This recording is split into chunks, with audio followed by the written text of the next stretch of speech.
কোটা আন্দোলনের উত্তপ্ত পরিস্থিতি স্বাভাবিক করতে জারি করা কারফিউ চলছে ৮ দিন ধরে। প্রতিদিন শিথিল সহ নানা পরিবর্তন আসছে কারফিউ নিয়ে। যদিও কারফিউয়ের মধ্য দিয়ে দেশের উত্তপ্ত পরিস্থিতি অনেকটাই স্বাভাবিক হয়েছে, তবুও মানুষের কৌতূহল রয়ে গেছে কবে শেষ হবে কারফিউ।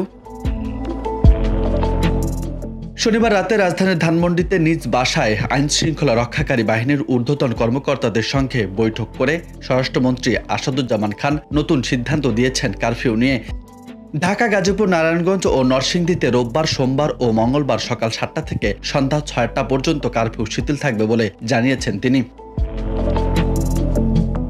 এ বিষয়ে স্বরাষ্ট্রমন্ত্রী বলেন, যেহেতু পরিস্থিতি ধীরে ধীরে উন্নতি হচ্ছে, আইন শৃঙ্খলা পরিস্থিতি ভালোর দিকে যাচ্ছে, সেজন্য আমরা আমাদের যে সান্ধ্য আইন, যাকে কারফিউ বলা হয়, সেটি আরেকটু শিথিল করতে চাচ্ছি। তিনি বলেন, ঢাকা মহানগর ও ঢাকা জেলা, গাজীপুর মহানগর ও গাজীপুর জেলা, নারায়ণগঞ্জ ও নরসিংদী জেলায় রোববার, সোমবার, মঙ্গলবার কারফিউ শিথিল থাকবে সকাল ৭টা থেকে সন্ধ্যা ৬টা পর্যন্ত। খুব শীঘ্রই চেষ্টা করবে কারফিউ আরও শিথিল করার জন্য।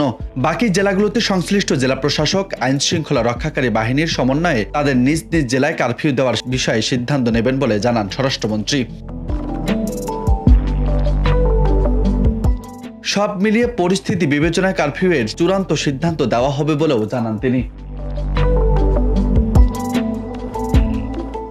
রাজু আহমেদ, বার্তা 24।